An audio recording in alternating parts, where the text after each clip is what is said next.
This is the Lone Crater YouTube. We hope this video helps. In this video, I will explain how to change a brake light on a Chevy Cruze. This is a straightforward task you can do yourself with just a few basic tools.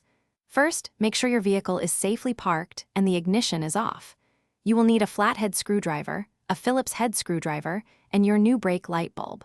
Common bulb types are the 3057 or 7443. Having the right tools makes the job much easier. Now, let's get to the tail light. Begin by opening your trunk to expose the inner side of the tail light assembly. You'll notice two small plastic covers along the inner edge. Use your flathead screwdriver to carefully pry these open.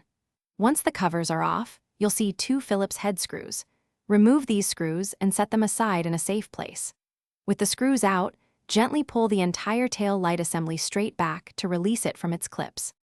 With the tail light assembly removed, you can now access the bulbs. Identify the brake light bulb socket. It's usually the largest one.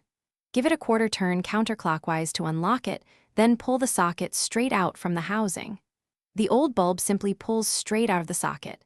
Be careful not to touch the glass of the new bulb with your bare hands, as oils can reduce its lifespan.